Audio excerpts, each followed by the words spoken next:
ازيكم يا حبايبي؟ عاملين ايه؟ يا رب تكونوا بخير. ان شاء الله النهارده الفيديو مختلف، هناخدكم كده جولة معانا في السوق. يا رب الفيديو يعجبكم. هنا بقى كنت رايحه السوق اشتري طلبات، مش خضار بصراحة، كنت بشتري حاجات من المقلة دي مفضلة بالنسبة لي. هنا بقى بوريكم شكل السمك والخضار والاسعار. يا رب الفيديو يعجبكم. السمك كان اسعاره برضو، يعني اسعار اليومين دول في السمك زايدة شوية. والخضار الطماطم نزلت بقت ب20 جنيه، وفي ناس بتباعها ب25. والخضرة برضو نزلت، يعني هنا كنا بنجيب الاتنين جرجير ب5، هنا الجرجير والسريس التلاتة ب5. ما سألتش بصراحة على الكزبرة والشبت لاني ما اشتريتهمش. بصراحة انا بنزل يعني مخصوص المقلة دي، لان بصراحة حاجتها كلها جودة عالية ومضمونة واسعارها جميلة. بجيب حاجات كتيرة من عندي هنا من البلد، ما بتبقاش نفس الجودة بتاعتها. فبعمل يوم كده مخصص، اليوم اللي هجيب فيه سمك انزل اجيب طلباتي من هناك. طلبات الشهر من المقلة. هنا بقى بعد الاسعار متعلقة، هنا البتنجان كان ب10، والفلفل والشطة كان ب20، والطماطم برضو ب20. دي بقى المقلة في طلخة في شارع السوق بعد جامع البازات في نص الشارع. دعاية للمقلة، والله انا حبيت ان انا اصور لكم يعني الحاجة اللي انا بجيبها من المقلة نهي.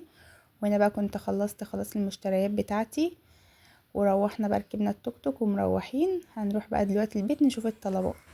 بصوا بقى يا حبايب قلبي، دي مشترياتي اللي انا جبتها من المقلة. هنا كان عامل عرض على الدقيق الطحان ده، انا ما جبتوش قبل كده واول مرة اشوف النوع ده. قلت حتى لو طلع مش حلو هعمل بيه الفراخ والسمك. اما اجي اقلي السمك اقلي منه، ولما اجي انقع الفراخ انقع منه، احط منه يعني في الخليط بتاع النقع بتاع الفراخ. وكان هنا عامل عرض على الملح، ده كان ب7، عامله ب5. جبت كيسين. وجبت هنا نص لوبيا، الكيلو اللوبيا ب80، نص ب40. وجبت هنا نص عدس اللي هو بتاع الكشري، النص ب30، انما الكيلو ب60. هنا الفول مدشوش عشان نعمل طعمية، الكيلو ب40، جبت نص ب20. وهنا عدس بجبة عشان نبقى نعمل كشري مصري، النص ب25، يعني الكيلو ب50 جنيه. وهنا جبت فول بلدي حبة الكبيرة دي عشان ندمسه، الكيلو ب40 برضو نفس الفول المدشوش. وهنا جبت كاكاو اسباني عشان ابقى اعمل للعيال كيكه بالشوكولاته وكب كيك للمدرسه. ودي كانت مشترياتي من المقله. بصراحه المقله دي حاجتها جميله جدا جدا، يعني انا مش بقتنع الا بالحاجه بتاعتها. جربت حاجات كتيره هنا من عندي من البلد. اول حاجه العدس ده مغشوش جدا جدا، جبته كم مره وطلع مغشوش. اللوبيا بصراحه بتاعتهم جميله، اللي هي البلد دي مش بتدود ولا بتسوس، جميله قوي. يعني اللوبيا بالذات لازم تجيبها من مكان موثوق منه. هنا بقى يا حبايب قلبي كنت خلاص نزلت بقى ضلفة الخزين، قلت ارتبها كده واشوف ايه اللي ناقص. فجبت بقى عندي هنا بيبقى عندي كنت بجيب عسل ابيض، فكانت البرطمانات بتاعته بتفضى، كنت بغسلها بقى وبعملها للبقليات زي ما انتم شايفين كده.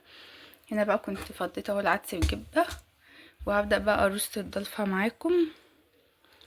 هنا ده العلبة دي عشان ببقى حاطه فيها بقى الاكياس اللي زي كده عشان تبقى مرتبه، توابل بطاطس، مرقه دجاج فوريه، ال11 بهار، ببقى رصه معاها فيها الحاجه كده عشان تبقى مرتبه.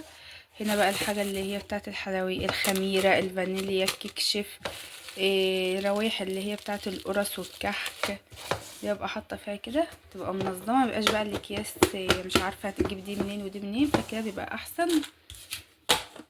بحط بقى في العلب اللي زي كده وبقوم حاطه فيها الحاجات ومرتباها. هنرص بقى ضلف الخزين معاكم. هنا بقى هنبدا نرص كده الحاجه معانا. دي اللوبيا، العدس، وده عدس الكبده، هنرصهم كده بالترتيب. وده الفول المدشوش، وده فول التجميد. ودي معانا مرقه فوريه اللي هي بتاعه كنور.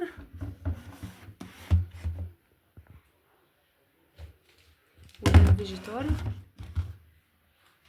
وده دقيق متبلاه للسمك. ومعانا هنا عسل اسود وطحينه بيضه. وده سيرب كده ببقى عاملاه مجهزاه بستخدمه دايما. وده الكاكاو الاسباني.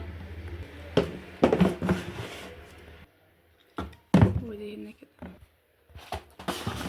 زي ينسون والنعناع. وبكده نكون رصينا خلاص ضلفة الخزين. هنا بقى عندي المكرونات ببقى حطاها في التلاجة لان احنا كنا في الحر فبتسوس، فحطاها في التلاجة. والدقيق برضو بقى حطاه في التلاجة، بحط بس على قد الاستخدام كده. فالدقيق والمكرونة ببقى حطاهم في التلاجة. كده يكون الفيديو خلص، يا رب يعجبكم. لو عجبكم الفيديو دعمونا بلايك وكومنت وسبسكرايب، واستنونا في فيديو جديد مع مطبخ سومة.